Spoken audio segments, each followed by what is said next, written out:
Shavua Tov Umeboraj. Buenas tardes, buenos días. Bueno, retornamos casi a la misma hora que empezó este curso hace más de 3, 4 años atrás. Hoy tal vez por algún problema de organización en lo personal, no poder haber empezado antes. Pero de todas maneras, como siempre, nuestro agradecimiento a todos y todas quienes se suman, haciendo un gran esfuerzo para compartir parte de este escenario del estudio de nuestro Tanaj.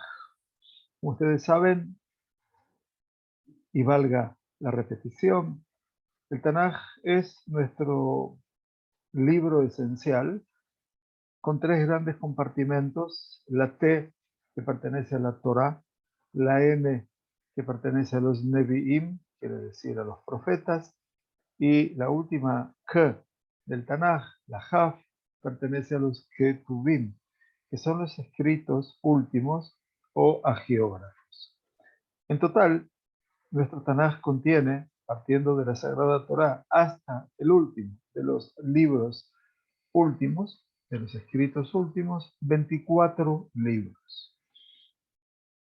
24 libros que conforman un arco impactante de todo lo que representa no la historia del pueblo judío, tiene historia, pero también representa la esencia del pensamiento judío en cada época y época. La Sagrada Torá, como sabemos, es la palabra del Creador que descendió de los altos cielos, y hubo un responsable para esa palabra transportada, como fue Moshe Rabbeinu. Los Nevi'im es la palabra del Dios viviente que se asocia con aquellos hombres elegidos, y mujeres también, elegidos por el Todopoderoso para ser quienes transmitiesen el desafío de la palabra de Hashem, y por sobre todas las cosas, cómo poder reconvertir a una sociedad que se encontraba tal vez en sus últimas horas de existencia, ya que la decadencia, la degradación, vamos a decir, moral, ocupó el escenario de la época de los profetas. Los Ketuvim, los escritos últimos, son libros que conjugan la sabiduría, que conjugan los escenarios de las Megilot en sí, que es el tema que nosotros estamos tocando, y que tienen que ver con escenarios muy particulares que se relacionan en general con las celebraciones eventualmente del calendario judío. De una u otra manera, el libro de Ketuvim también tiene historiografía, como los libros de los profetas Daniel, Esdra y Nehemías, y mucha de la profecía de ambos.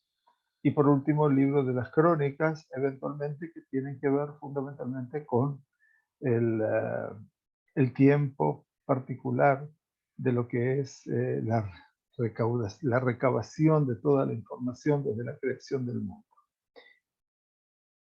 Por eso siempre consideramos que, así como es tan importante estudiar la Sagrada Torá semana a semana y poder encontrarnos con ella en la plenitud del Shabbat, también es importante que nuestro Tanaj ocupe un escenario también central.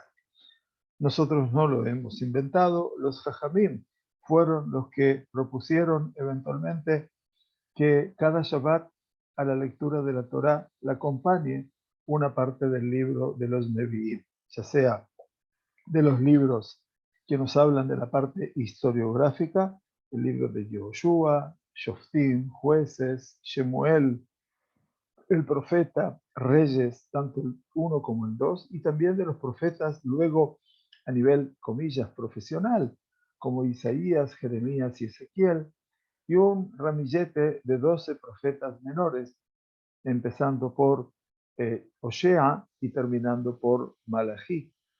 De una u otra manera, eso es lo que los Rabbanim intentaron asociar eventualmente en este tiempo para la lectura de la Torá y de los profetas. El último intento de los Jajamim fue asociar también los Ketuvim con los escenarios vitales del pueblo judío. Y así es como aparecieron las Megilot, esas Megilot que, inspiradas, Shir Hashirim, Kohelet, el Cantar de los Cantares y el Eclesiastés por Shlomo Amelech, el Shir Hashirim con su lectura durante Pesach, Kohelet, como es ahora que ha pasado en la festividad de Sukkot, luego Ruth, que viene acompañando la celebración de Shavuot, como vamos a ver, Eijá, la Megilá de Eijá, que acompaña el dolor de la destrucción del Bet HaMikdash con la recordación, que es una celebración, sí, de Tisha B'Av. Y por último, obviamente, hablábamos de Shir Hashirim, Ruth, Eijá, Kohelet, que es la del rey Salomón, y por último, Megilat Esther, que es la última de las Megilot que se lee en Purim y que es la que hemos estudiado con nuestra dedicación durante los últimos meses. Así que les damos la bienvenida, esperando que el estudio del Tanaj nos dé la posibilidad de crecer en el conocimiento, porque obviamente el Tanaj es un recurso maravilloso. La Megilá de Ruth, en particular, que es la que vamos a estudiar a partir de hoy, con favor de Dios, Beli Neder, que tengamos buena salud por sobre todas las cosas, y gracias otra vez por vuestro tiempo.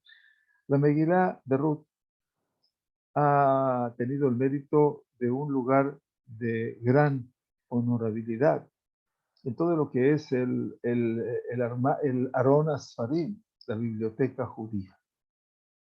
Primero por la calidad de su contenido, de una u otra manera, es lo que encubre de una u otra forma su texto muy corto. Son 4 capítulos en total. Y todo el escenario, todos los hechos que acontecen en ella, son hechos que tocan verdaderamente el corazón del lector y de la lectora del pueblo judío. A causa de esa singularidad es que Megilat Ruth recibió su autonomía, su soberanía, su independencia, y no formó parte del libro de los jueces, que describe precisamente otros acontecimientos en esa misma época. ¿Qué significa? Que cuando nosotros queremos estudiar, nos vamos a dar cuenta que la Megilat de Ruth acontece Biyemei Shefot HaShoftim, en los días donde juzgaban a Israel los jueces. Es decir, que es de la época en la cual, ulterior a la desaparición física de Yoshua en la conducción del pueblo judío, y entonces la época de los jueces, que es una época de altísima inestabilidad. Nos dicen entonces, para iniciar en este camino, ¿por qué se la llama Megilá? ¿Por qué no se la llama Sefer Ruth? El hecho de que se la llame Megilá nos enseña, nos demuestra que su escritura en los días antiguos sobre un pergamino ya nos insinuaba acerca de sus cualidades y sus condiciones. Así como extender un pergamino permite, cuando lo abrimos y lo extendemos, esa lectura, así el conocimiento y el reconocimiento correcto con la Megilá puede ocurrir nada más por el mérito de tener una mirada integradora sobre todos sus hechos y todos los hechos que la conforman. Quiere decir, extendemos el pergamino, la Megilá mitpareset, entonces se va desenrollando, y de esa manera es que tenemos delante nuestro todo el escenario. Como yo siempre juego con las palabras, Hamegilá, Megalá. La Megilá, por eso se llama Megilá, también Megalá, nos viene a descubrir, nos viene a traer aspectos que no los habíamos descubierto, que no pudimos verlos, sino hasta en un momento esencial, como es cuando tenemos el texto ampliado delante nuestro, desarrollado delante nuestro. Todos los acontecimientos de la Megilá surgen de un movimiento, llamémoslo así como interior, que existe en la Megilá, que nos pone a la vista, obviamente, los hechos claros y contundentes que pasan dentro de ellos. Por lo tanto, esos movimientos, ¿no es cierto?, nos dejan ver obligatoriamente, comprender tal vez todo lo que pasa dentro de ella. La autoridad, la presencia de lo divino en la Megilá surge a partir de su escritura, ya que todo lo que representa su escritura ha sido hecha bajo una orientación, bajo una intención profética. ¿Qué significa esto? Significa que Shemuel, el profeta, de quien hablamos hace unos minutos atrás, que fue él mismo un eslabón en una cadena entre la época que le precedió, la época de los jueces, y la época que le sucedió, que es la época de la reyesía, de los reinados en Israel, escribió la Megilá. Shmuel Anaví es el autor de la Megilá, de acuerdo a nuestra Gemara, con, obviamente, a partir de ese mundo interior de Shmuel, un mundo pletórico a nivel espiritual y elevadísimo a nivel espiritual. Por lo tanto, dice, Shmuel en la Megilá viene a establecer los fundamentos de la fe del pueblo judío, pero no solamente establece esos pilares de la fe, sino también los viene a expresar. Así, el tratado del Talmud Babli en Masejet Baba Batra 14b nos dice allí, vamos a leer, Shmuel Katav Sifro Beshoftim Beruch. Shmuel, el profeta, escribió su libro, Shmuel, Shofetim, el libro que habla de toda la conducción de los jueces en la época que le precedió, unos 300 y pico de años, eventualmente, antes de Shemuel, y también el libro de Ruth, la Megilá de Ruth. Por lo tanto,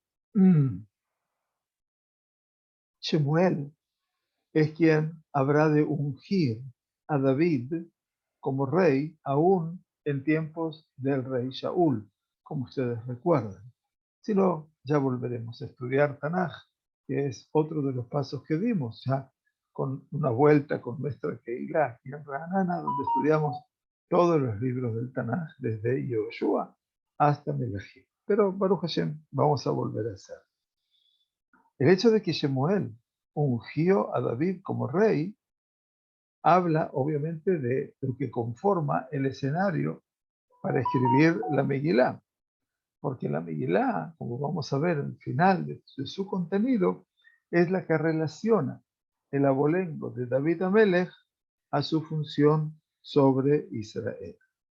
Entonces dice el Ruth Rabbah, el Midrash, כך אמר הקדוש ברוך הוא לדוד, מה צורך היה לי לייחץ פרס בחצרון? לא בשבילך מצאתי דוד עבדי בשמן קודשי משכתב. Dice Ruth Rabbah, ¿para qué al final de la Megilá se menciona a todos los ascendientes de David, empezando por Pérez, que era el hijo de Yehudá, el hijo de Jacob, y Jezrón, etc.? Dice Kadosh Baruj Hu, le dice, Kajamara Kadosh Baruj Hu le David. Así le dijo el santo bendito él a David. ¿Qué necesidad tenía yo para hablar de Jezrón y de Pérez? Dice, Lo bishvilha, todo es a causa tuya. Por eso dice el pasuk, Matzati David Abdi beshemen kodshi meshachtim.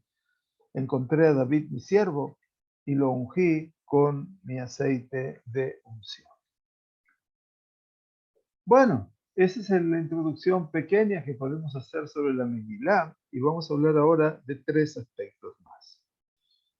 Ante todo, un concepto que hemos mencionado hace mucho tiempo atrás y se llama en el lenguaje de los rabinos Nebuah she'utzrecha ledorot. Una profecía, Nebuah she'utzrecha, que fue necesaria para las generaciones siguientes. El punto de partida del encuentro con las escrituras sagradas es que existe una justificación moral para su existencia. De acuerdo al Zohar Kadosh, dice Rabbi Shimon, Vai lehau barnash de amar de aoraita ata lehzat sipurim de alma humilin de hediote. Rabbi Shimon decía, Rabbi Shimon Bar Yochai, el Zohar Kadosh, pobre de aquellas criaturas que dicen que la Sagrada Torá viene a presentarnos cuentitos nada más y cosas simples. No, no es así. Por supuesto que la Torá no es un relato pueril ni infantil. Los acontecimientos, muchos de los acontecimientos que acontecieron, que pasaron en la historia del pueblo de Israel, no ingresaron, no fueron mencionados en el libro de los libros. Y entre ellos dice, y Beetzel Elu, y entre esos acontecimientos que eran necesarios, fueron eternizados para todas las generaciones. Y esto es lo que dice el Tratado de Megilá. Nebuah she'utzrecha ledorot nichteva, v'shelo utzrecha lo nichteva. Toda la profecía que fue necesaria para las generaciones subsiguientes fue escrita en nuestro Tanaj, mientras que toda la profecía que no fue necesaria no fue escrita. Y es por eso que ustedes encontrarán los grandes profetas, Isaías, Jeremías y Ezequiel, con una extensión manifiesta en cuanto a capítulos, y el ramillete de los 12, donde encontraremos profetas que tienen un capítulo, o 4 capítulos, u 8 capítulos, pero realmente muy escueto. Bueno, porque eso era Nebuah Shelo Utzrecha Ledorot, quiere decir una profecía que no era necesaria para todas las generaciones. Cuando uno quiere saber cuántos profetas y profetisas hubo en Israel, la Gemara nos dice que hubo 48 profetas y 7 profetisas en Israel. Eso es lo que nosotros podemos recabar de la información que tenemos a lo largo de nuestro Tanaj. Ahora, si vamos a ver la visión de la Torah Shebe'al Peh, dice que los Nevi'im en Israel fueron Iflaim que Yotzem Israel, el doble de los salientes de Egipto. ¿Cuántos salieron hombres para la batalla? 600.000. Dicen los Jajamim, hubo en Israel 1.200.000 profetas. Vaya. Y uno se pregunta y dice, wow, ¿y dónde está? ¿Por qué no aparecen? Y aquí aparece la respuesta de la Gemara. La profecía que fue necesaria para una época o para las generaciones fue escrita. La que no fue necesaria ya no fue escrita. Por lo tanto, dice, están aquí atesorados mensajes divinos que la tarea de poder extraerlos, abrevarlos, no va a concluir, como dicen los Jajamim, ad y yabó Shiloh, hasta que llegue, como dice Jacob en su bendición a sus hijos, hasta que llegue a Shiloh. ¿Qué significa Shiloh? Shiloh refiere allí no solamente el lugar físico, geográfico, donde estuvo asentado el Mishkan, el Ohel Moed, mientras fue la conquista de la tierra y toda la época de Yoshua y subsiguiente, sino que Shiloh también es Melech HaMashiach Shameluchá Shiloh. Shiloh es el Melech HaMashiach Shameluchá Shiloh. Es por eso que juegan la palabra con la palabra Shiloh. Por lo tanto, dice, a partir de esta realidad es que nos podemos preguntar, ¿cuál es el mensaje eterno de Megillat Ruth? Solamente para hablarnos del abolengo de David se escribe toda esta Megilá. Para ello, alcanzaría con algunos pesukim, algunos versículos muy simples. Y esta pregunta es la que se propuso en las puertas del Beta Midrash de los Jamín, quienes nos descubrieron, nos revelaron que el fundamento de la Megilá está fundamentalmente en un aspecto que se llama Midat HaChesed, quiere decir el atributo de la bondad. Dice el Midrash de Ruth Rabbah, Amar Rabbi Ze'ira, Megilá zo ein ba lo tum'a velo tahara velo isur velo heter velama nicheva velamedcha kama sachar tov legomle chassid. Muy concreto lo que dijo Rabbi Ze'ira, porque él nos dice, ¿sabes qué? Esta Megilá no tiene ni impureza ni pureza. No tiene cosas que están prohibidas ni cosas permitidas. Entonces, ¿qué aprovecho yo de todo ella? ¿Para qué fue escrita? Pregunta Rabbi Ze'ira en el Midrash de Ruth Rabbah. Fue escrita Kama Sahar Tov de Gomle Hasadim, para enseñarte cuánta recompensa reciben aquellos que se dedican a ser generosos con su prójimo. Legumol Gesed. Vaya. Midata Gesed. Esta respuesta, queridos amigos y amigas, nos enseña que las figuras principales en todo este escenario actuarán a partir de un mundo de valores, que está apoyado, basado sobre esa entrega total, con ese dar, esa netiná del hombre, más allá del ser humano, más allá de las del objetivo, de la justicia y todo lo que parezca justo. Esto es lo que dice el Maharal de Praga. Esto lo enseñábamos en algún momento durante un curso sobre el Maharal de Praga y que bien vale la pena en esta anotación que me he hecho. El Maharal de Praga enseñaba en Netzach Israel, en su libro, Kimi she'u medakdek im acher mashve amida beyosher. Una persona que es muy meticulosa con el otro se equipara con el atributo de la rectitud. Beinon ichnas lifnim meshurat adin, pero es una persona que se maneja solamente en el extremo del rigor. Y por lo tanto esa persona es muy rigurosa y no se mueve de esa medida. Abalba la Gesed, pero el hombre que es verdaderamente de bondad, no medakdek beose Gesed gadol. Esa persona que hace bondad con el otro no es ahí riguroso y hace un gran Gesed. Porque dice, estudiamos y lo decimos en Shabbat, Tzidkateja que haré él. Tu justicia es como las montañas que creó Dios. Porque la Tzedaká, la justicia caritativa y el Gesed, la bondad de Hashem Yitbaraj, del Todopoderoso, es verdaderamente enorme y no puede eventualmente compararse con el atributo de la rectitud, tal como él es también, Akadosh Baruj Hu, el Baal Midat Adin, dice el Maharal de Praga. El Akadosh Baruj Hu también es quien establece los parámetros de la justicia. Y sin embargo, su bondad, su generosidad, obviamente, es mucho más trascendente que todo lo que es Midat Adin. El hecho que la Megilá nos habla acerca de la existencia de este atributo, de esta cualidad de la bondad, la hace que esta Megilá de Ruth sea muy especial y muy diferente a todos los demás escritos de los textos sagrados. Las mitzvot de Kadosh Baruj Hu, que ordenan, rigen, perfilan los caminos del ser humano y expresan la verdad de Dios en este mundo, representan o significan una parte muy reconocida de las palabras del Creador, cuyos profetas nos demostraron en tiempos tempranos a nosotros cómo poder preservarlas y cuidarlas.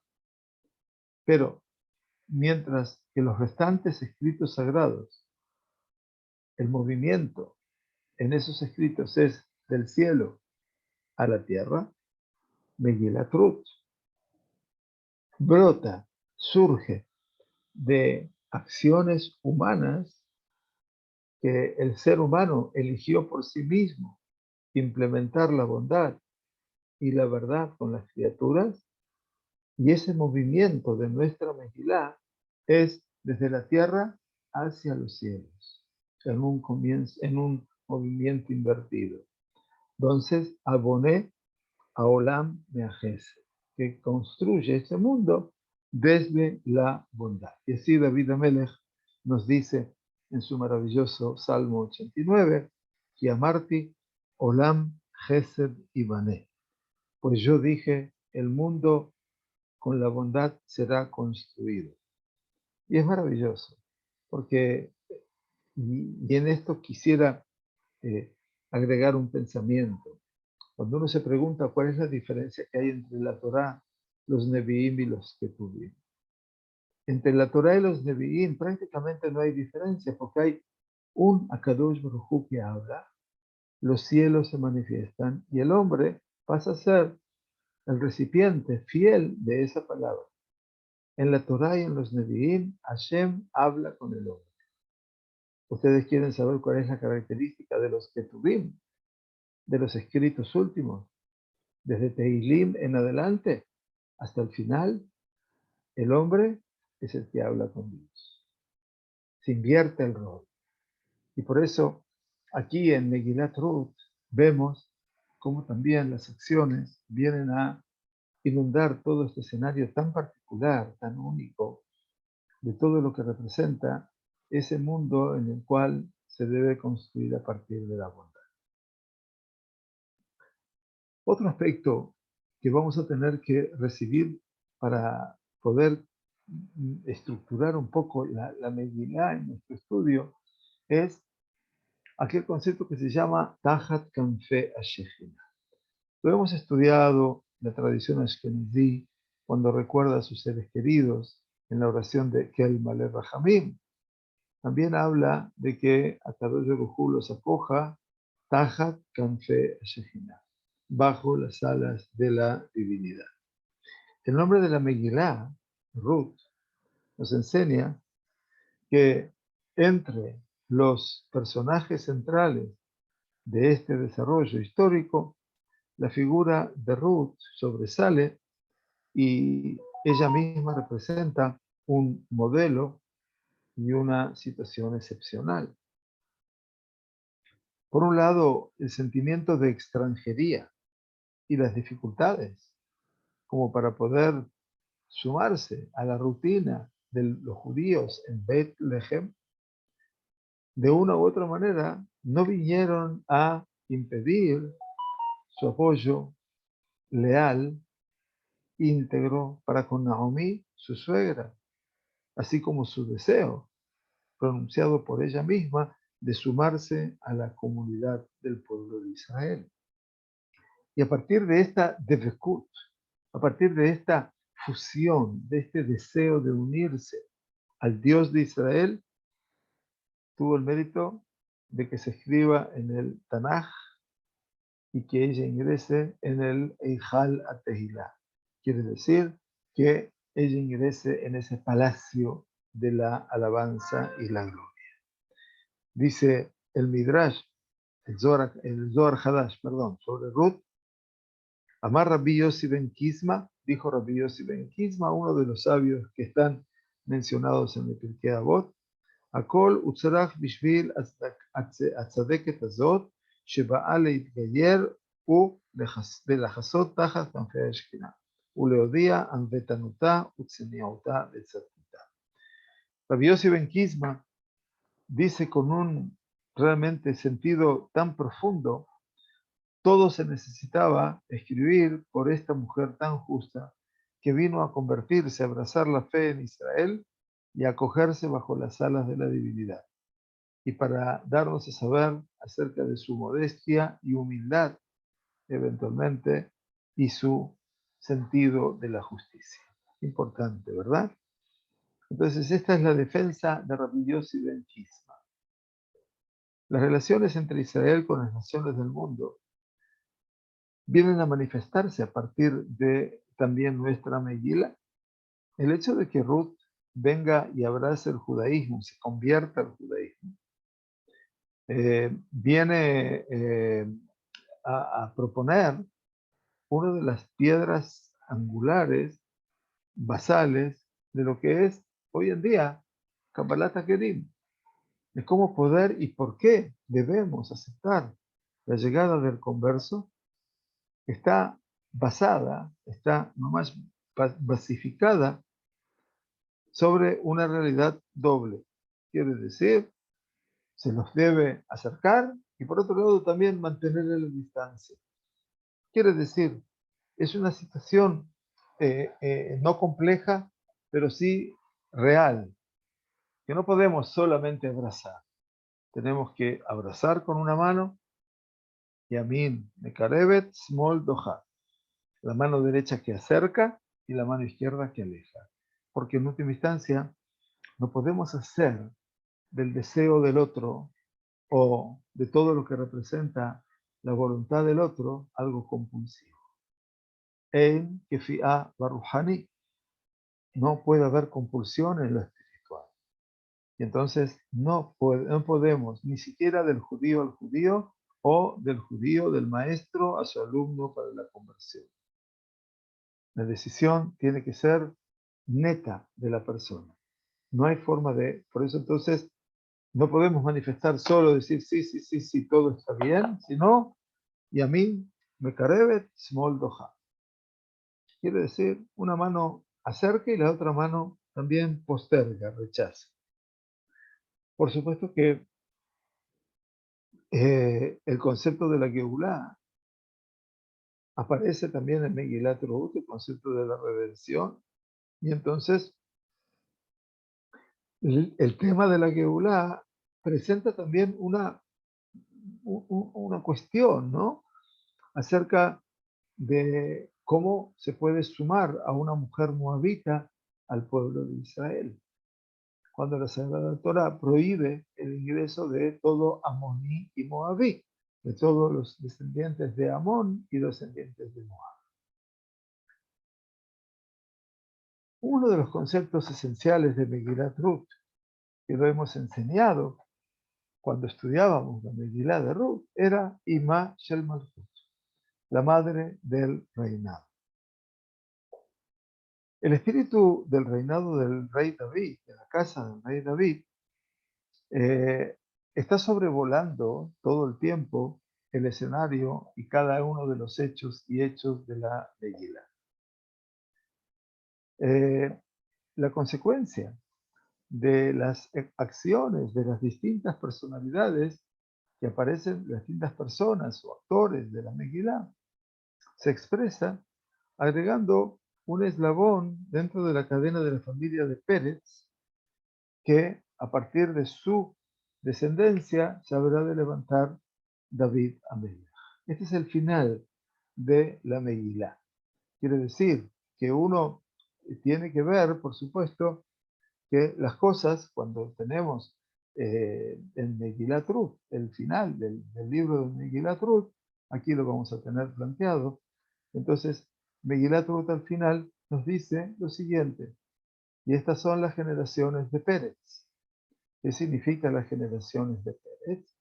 Las generaciones de Pérez significa que estamos aquí, lo voy a ampliar un poquitito nada más, para que todo el mundo lo pueda llegar a leer. Muy bien, ahí estamos. Entonces, se me fue, perdón.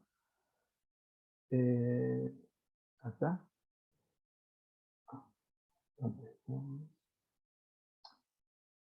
Perdón.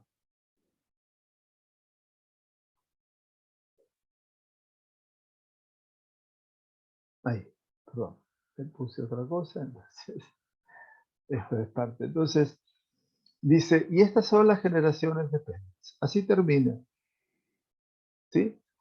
¿Quién es Pérez? Aquí el que aparece aquí, Pérez, obviamente, es un prohombre muy importante en la historia del pueblo judío. ¿Quién es? Uno de los hijos de Yehuda. Nos dice el libro de Bereshit, para que ustedes vean aquí, ocurrió que al cabo de unos 3 meses le fue anunciado a Yehudá diciendo, se ha prostituido Tamar. Hablaba de su nuera. Y también está encinta, o sea que está embarazada por prostitución. Por lo tanto, Yehudá, que dijo, sacadla, que sea quemada. O sea, la solución es fácil. Yehudá aparentemente sabe manejar las cosas de acuerdo a un solo sistema. Ella era sacada y ella mandó a decir a su suegro, del hombre a quien estas cosas pertenecen, yo estoy encinta. Ella le había pedido unas señales antes de tener relaciones con él. Y dijo, reconoce ahora de quién es el sello, los cordones y el tallado estos. Y en ese momento la reconoció Yehudá, lo reconoció también y dijo, ella es más justa que yo. Ajel Tzadekah Mimeni, ya que no le he dado para Shelah a mi hijo, era el tercer hijo. Erbe Onan había muerto y ahora Shelah tenían que pasar los años para que se case. Y él no volvió más a intimar con ella. Ocurrió que en el tiempo de su alumbrar, y aquí que había mellizos en su vientre.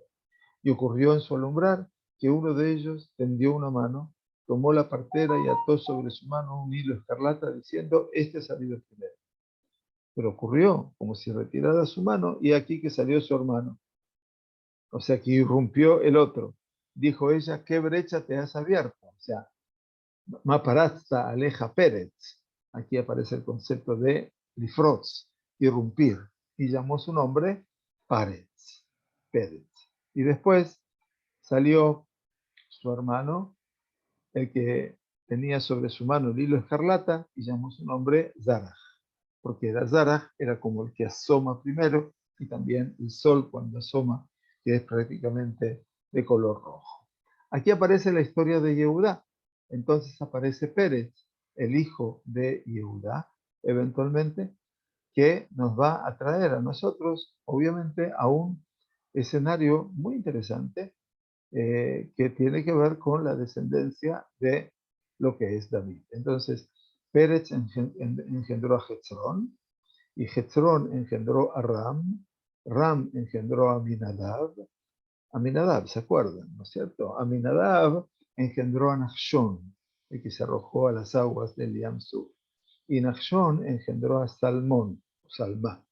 Y Salmón engendró a Boaz, aquí tenemos a nuestro Boaz de la Megilá, y Boaz engendró a Obed, quiere decir, acá lo tenemos al antecedente de David, y Obed engendró a Ishai, Ishai es el padre de David, y a Ishai engendró a David. Y aquí termina la Megilá, dándonos todo este escenario.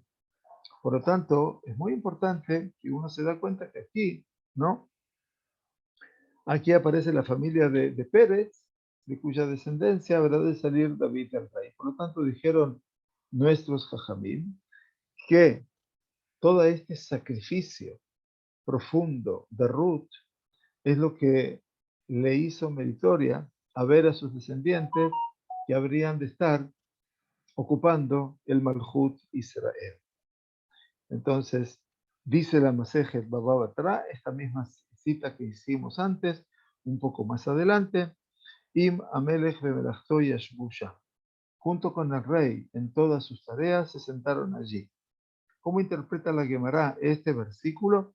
Dice Zo Ruta Moabia, Sherrata Bemalchut Shlomo Ben Benosh el Ben Bená. Y Sem Quise Leem Amelech Beamar Rabbi Elazar, la Ima Shel Malchut. Ahí aparece el concepto de la madre del reinado.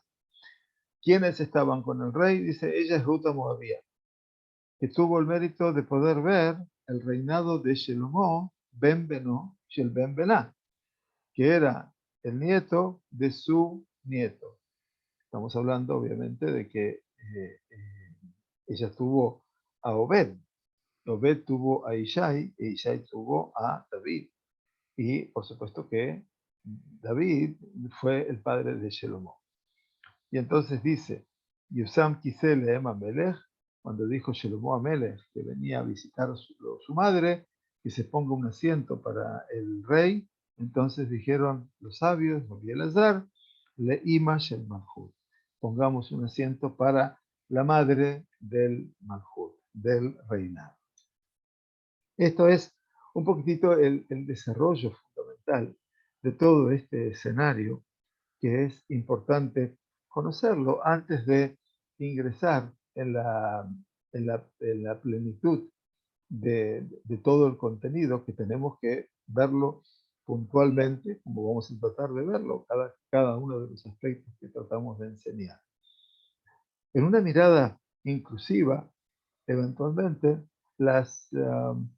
todos los conflictos en los acontecimientos históricos, en la dinastía del grupo de los reyes de Israel, de Judá, no aparecen en nuestra Megilá, obviamente, porque aquí lo que aparece son figuras centrales que van a vivir desafíos, inclusive a pesar de que los hombres comunes no pueden con ellos, y obviamente todo esto nos va a hablar acerca de cómo cada uno de los intervinientes en el proceso de Ruth en su incorporación al pueblo judío, cada uno va a demostrar uno de los aspectos dominantes de su accionar tan humano ante todo. El reinado de la casa de David es la fe en el Tikkun Olam. Es la fe en esta corrección que se puede hacer de este mundo. Y esa fe brota, obviamente, dentro de los acontecimientos que se viven y dentro de las crisis que se viven. El camino que lleva a poder complementar la realidad está plagada de descensos y de ascensos, de crisis y de superación de las crisis. Y la naturaleza de la tribu de Judá se expresa en su capacidad de poderse levantar del polvo de la tierra, levantarse de cada caída, y eso es lo que demuestra por qué Jacob vino. Había de decir, junto con Moshe Rabbeinu también, Eloi Asur Shevet Yehuda. Quiere decir que Yehuda, Atayo Duja, hija, Yehuda, tus hermanos te reconocen, como dijo Jacob, y Eloi Asur Shevet Yehuda, y que no se apartará el cetro de Yehuda, el comando que decía Moshe Rabbeinu. Nuestra lectura de la Megilá tiene que ser a partir de unos anteojos muy especiales que tienen que ver con anteojos que nos puedan verdaderamente demostrar la fe que se instala dentro de ella y que esa fe se manifiesta en las raíces de las acciones de cada uno de sus intérpretes y elevan, obviamente, nuestra mirada a lo que decimos en la tefilá, Semihat Beit David, al florecer de la casa de David. Tzemach David Abdeja, Merat Atzliach. El brote de la casa de David, tu servidor, prontamente habrás de hacer surgir. Por lo tanto, nuestro estudio de Megillat Ruth siempre tiene que nacer desde un punto de partida que los personajes centrales habrán cada uno de poner su sello personal para las generaciones venideras, estableciendo entonces la identidad, como les decía al principio de todo, del reinado de Israel. Y el último punto por hoy, antes de poder comenzar ya la próxima semana, con favor de Dios, a compartir el texto de la Megilá. Dice, entre el punto inicial, el principio de los hechos y el final, parece existir como una línea interior, una línea que comunica, ¿no? Una línea comunicante interior que nos viene a testimoniar acerca de esa megamá, de esa tendencia de ascenso.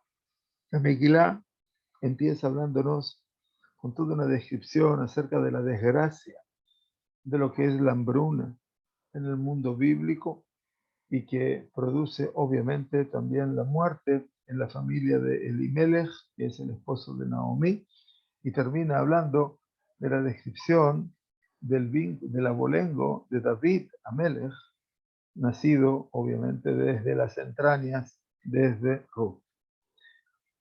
La simiente de la desgracia que parece echar raíces al comienzo de nuestro camino en la Megilá, va a darnos después los frutos de la Geulá, los frutos de la salvación y de la redención en su final.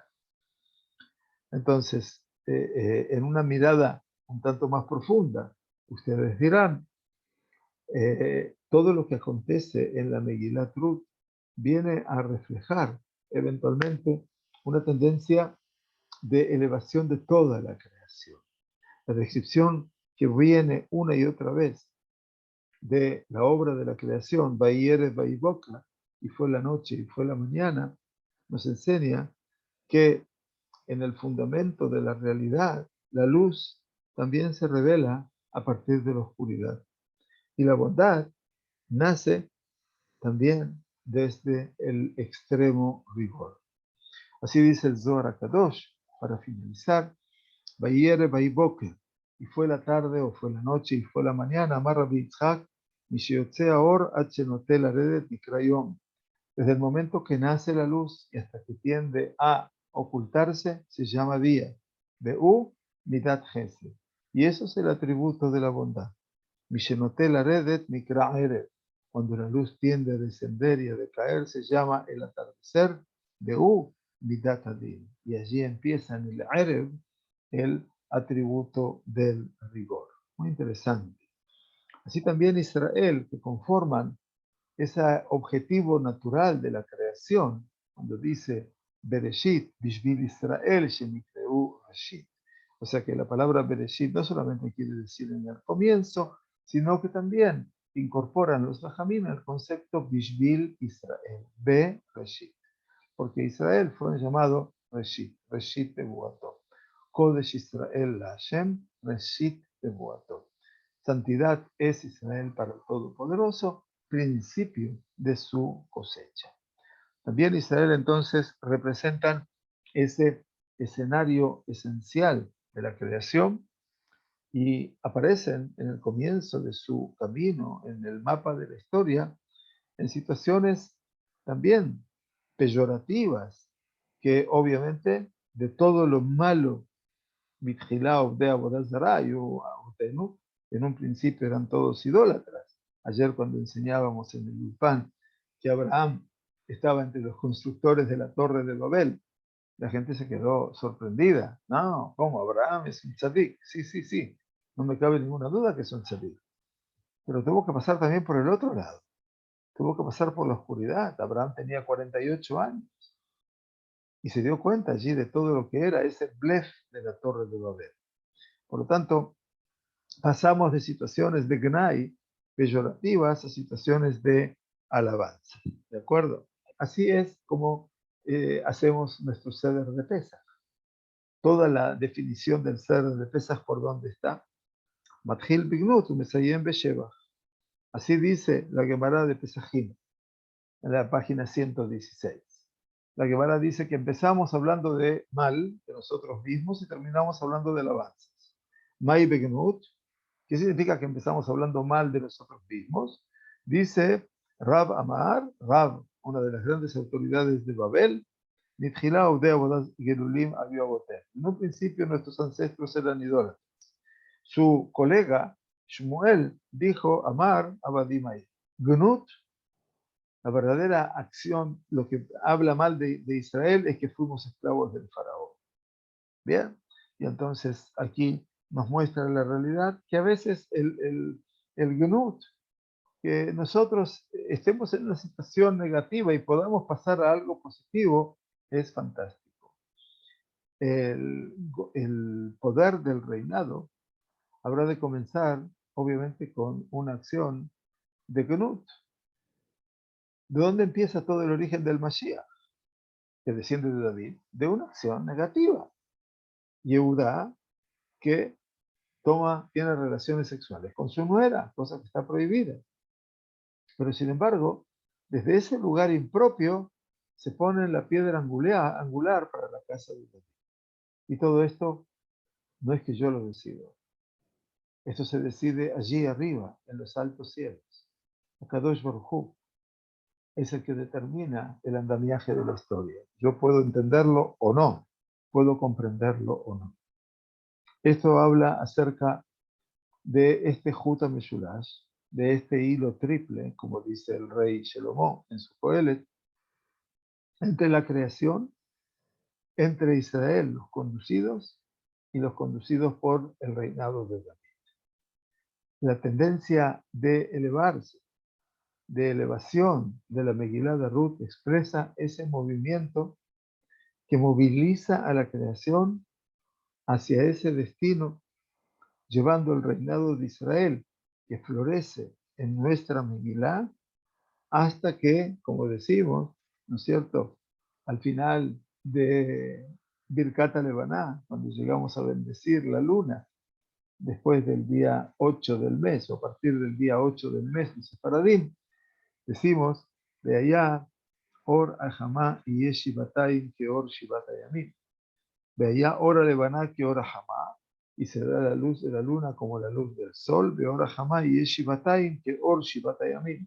Y la luz del sol será 7 veces más potente que hoy en día, como la luz de los 7 días de creación. En el día que Akadosh Baruj Hu sane y cure definitivamente el quiebre, la quebradura de su pueblo, y entonces su herida habrá de curar definitivamente. A partir de allí, obviamente, la luz será lo que ilumine toda la oscuridad que le precedió a ella en la creación del mundo. Muy bien, esta es toda la pequeña introducción que queremos hablar. Vamos a mencionar solamente la próxima semana un breve comentario de la lectura de Ruth en Hag HaShavuot específicamente, y allí nos vamos a poder estudiar el capítulo 1. Muy bien, bienvenidos entonces a nuestro estudio de los Ketuvim.